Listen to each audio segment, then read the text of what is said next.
오늘 함께 묵상할 하나님의 말씀은 누가복음 24장입니다.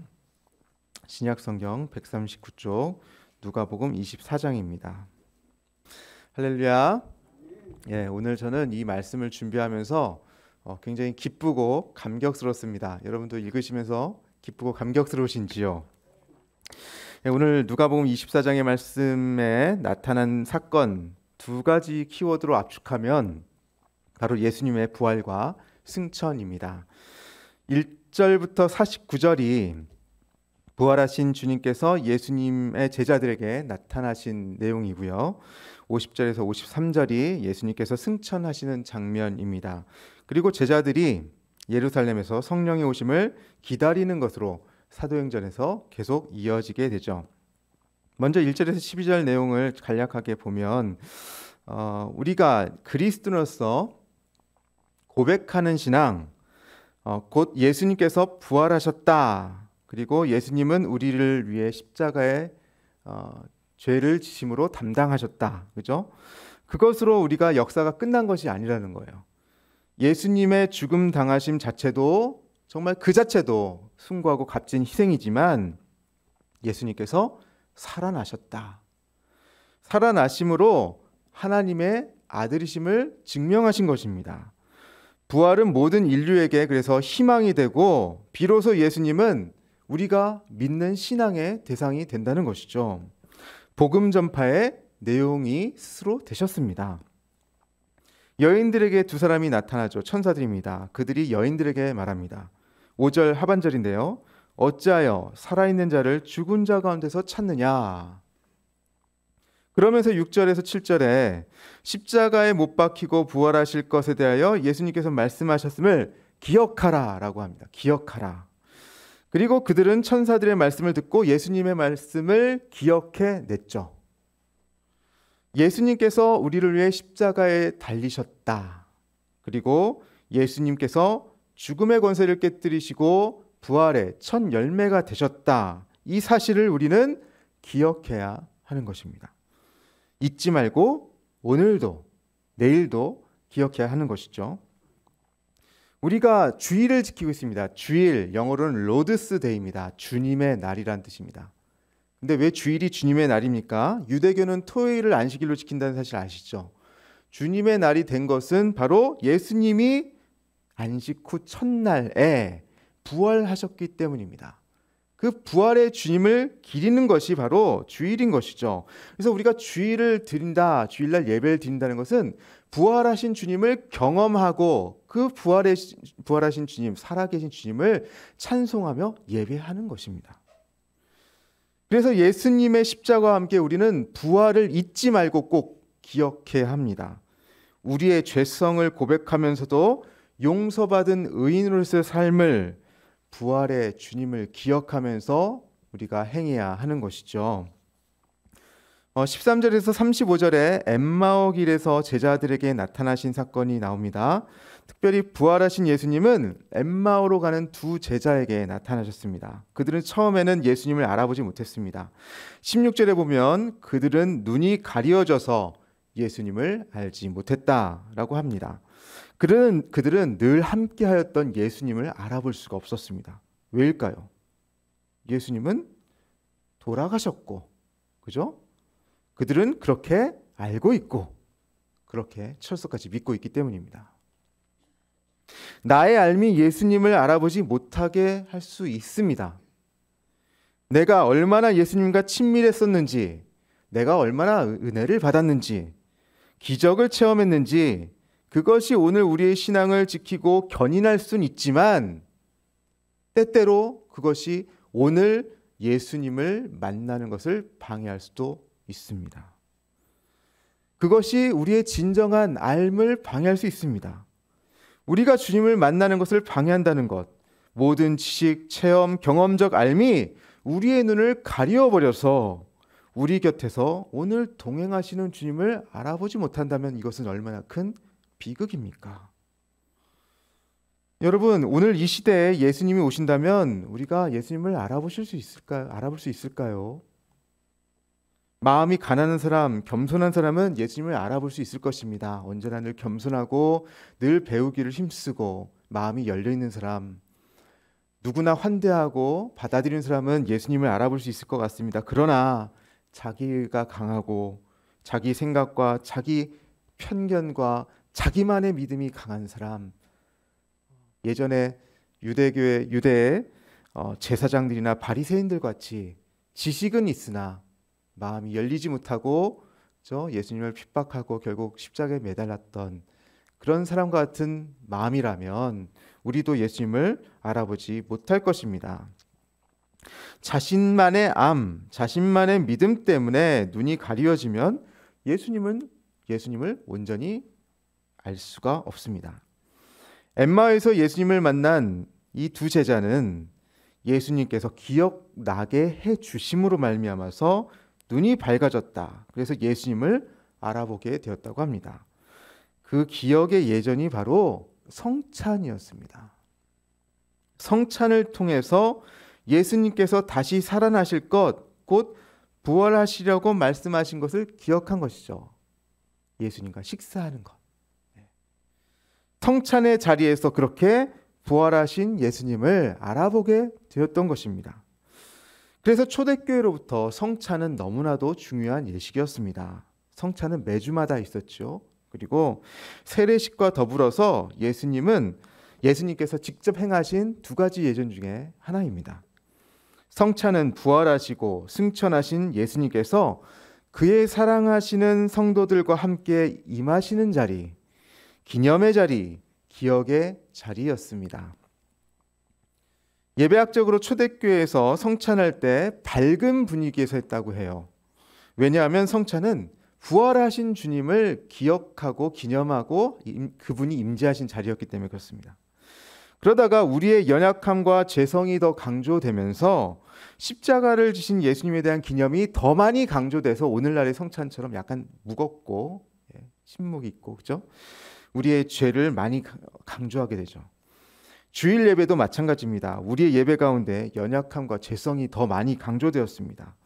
세상 속에서 거듭난 그리스도인으로서 거룩한 삶과 성화된 삶에 대하여, 성숙한 그리스도인에 대하여, 행함이 있는 그리스도인에 대한 강조가 필요합니다. 그러기 위해서는 우리가 십자가를 넘어서서 십자가에서 죽으셨지만, 우리를 위해 대속하셨지만 죽음을 이기시고 부활하신 그 주님을 또한 바라보며 소망을 두어야 하는 것이죠. 다시 본문으로 돌아와서 이 성찬으로 말미암아 두 제자는 차원이 다른 믿음을 갖게 됩니다.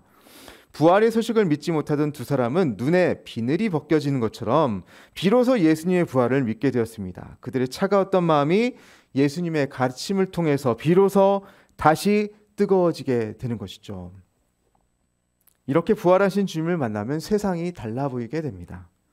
부정이 긍정이 되고 죽음이 삶이 되고 절망이 희망이 됩니다. 엠마오로 가던 두 제자는 이제 다시 그들이 있어야 할 자리로 돌아갑니다. 절망의 십자가를 만났던 예루살렘이죠. 그의 동료들, 예수님의 제자들과 함께합니다. 부활의 소식을 함께 나눕니다. 이제 예루살렘은 죽음의 자리가 아니라 소망의, 희망의, 기다림의 자리가 되는 것이죠. 그리고 나서 36절에서 49절에 11 제자에게 예수님이 나타나신 사건입니다. 제자들이 서로 부활하신 주님에 대해서 이야기를 나눕니다. 시몬에게 나타나신 이야기, 엠마오로 향하던 두 제자들의 이야기. 그렇게 절망은 소망으로 기대감으로 재대치가 됩니다. 그리고 부활의 증인들이 함께하는 이 자리에 예수님께서 함께 임하십니다. 36절을 우리가 함께 읽어보겠습니다. 36절입니다. 시작. 이 말을 할 때에 예수께서 친히 그들 가운데 서서 이르시되 너희에게 평강이 있을지어다 하시니. 아멘. 부활의 주님으로 오신 예수님께서 평강의 인사, 샬롬을 전하시는 것이죠. 샬롬의 인사와 두려움은 어울리지가 않습니다. 그러나 예수님의 제자들은 이성적으로 도저히 부활을 믿지 못했기 때문에 두려워합니다. 예수님을 알아볼 수가 없었습니다. 이성적인 인간은 받아들일 수 없는 현실에 저항하기 마련입니다. 의심합니다. 그러나 이 의심이 꼭 나쁜 것만은 아니죠. 이 의심을 통해서 더 분명한 믿음을 갖게 됩니다. 예수님께서 손과 발을 보여주시고 또 생선을 함께 잡수시면서 그들의 의심을 풀어주십니다. 진정한 믿음으로 나아가게 되는 것이죠. 제자들에게 이렇게 부활하신 후 자신을 나타낸 예수님, 그 예수님을 보이심은 구약 성경 말씀의 성취다라고 성경은 말하고 있습니다. 44절과 48절을 우리 함께 읽어볼까요? 시작. 또 이르시되 내가 너희와 함께 있을 때에 너희에게 말한 바 모세의 율법과 선지자의 글과 시편의 나를 가리켜 기록된 모든 것이 이루어져야 하리라 한 말이 이것이라 하시고 이에 그들의 마음을 열어 성경을 깨닫게 하시고 또 이르시되 이같이 그리스도가 고난을 받고 제3일에 죽은 자 가운데서 살아날 것과 또 그의 이름으로 죄사함을 받게 하는 회개가 예루살렘에서 시작하여 모든 족속에게 전파될 것이 기록되었으니 너희는 이 모든 일의 증인이라. 아멘. 중요한 것은 바로 제자들이 예수님의 십자가 지심과 부활하심의 증인이라는 것, 예수님의 이름으로 죄사함을 받는 회개가 온 세계로 전파될 것이라는 것입니다. 그리고 49절에서 예수님은 성령께서 제자들에게 임하게 되실 것이다 라는 것을 말씀하시죠. 볼지어다 내가 내 아버지께서 약속하신 것을 너에게 보내리니 너희는 위로부터 능력으로 입혀질 때까지 이 성에 머물라 하시니라. 그리고 나서 50절에서 53절에 하늘로 올려지신 사건이 있습니다. 이제 예수님은 승천하십니다. 2000년 전 유대 팔레스타인 지역에서 육신으로 오셔서 자신의 사명을 감당하신 예수님께서 50절에서 이 땅의 사명을 마치면서 제자들을 축복하시고 승천하십니다. 52절에서 53절을 읽을 때 제자들의 모습을 한번 상상하면서 한번 느껴보십시오. 50절 그들이 그에게 경배하고 큰 기쁨으로 예루살렘에 돌아가 늘 성전에서 하나님을 찬송하니라. 아멘. 제자들이 말할 수 없는 큰 기쁨과 감격을 누리면서 증인으로서의 사명감에 불타기 시작했습니다. 그리고 예루살렘에 돌아가서 늘 성전에서 하나님을 찬송했습니다. 승천하신 예수님께서 하나님의 보좌 우편에 앉아 계시고 마지막 날 다시 임하실 것이라는 그 소망을 붙들면서 그동안 예수님의 영이신 성령님께서 제자들에게 임하실 것이고 그 이야기가 누가복음의 후편인 사도행전에서 계속됩니다.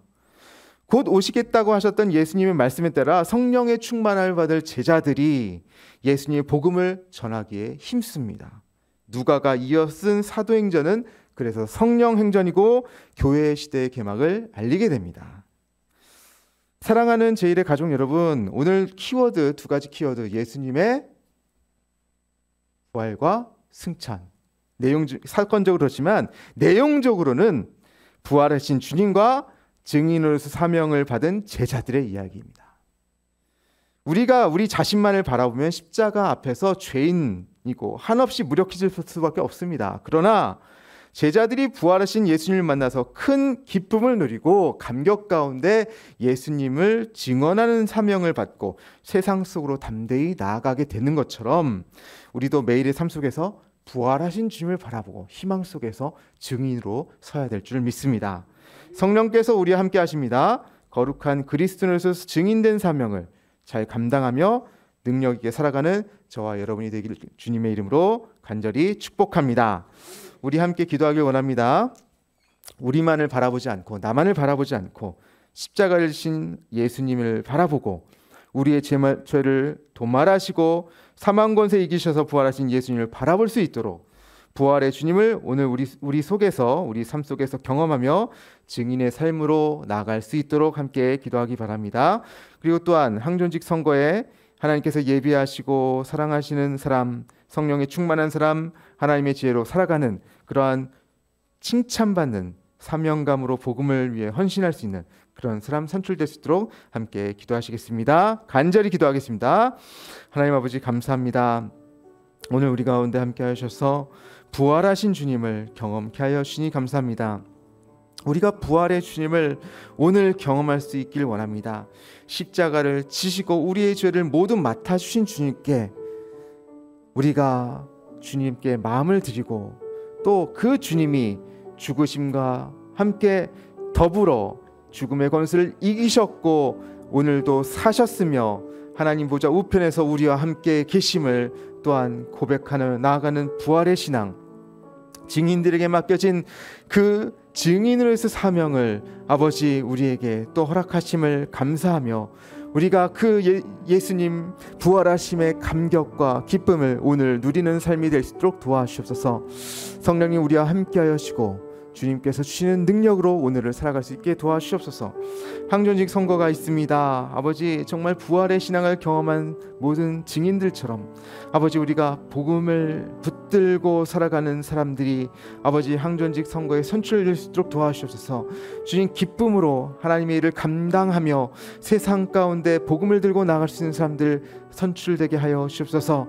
하나님 겸손하게 교회를 섬기고 하나님의 몸으로서 그리스도의 몸으로서 교회를 아버지 잘 세워나갈 수 있는 그런 아버지 사람들을 존경받는 사람들, 거룩한 사람들, 겸손하게 자기 일을 잘 감당하는 사람들, 헌신할 수 있는 사람들을 아버지 선출되게 하여 주시옵소서.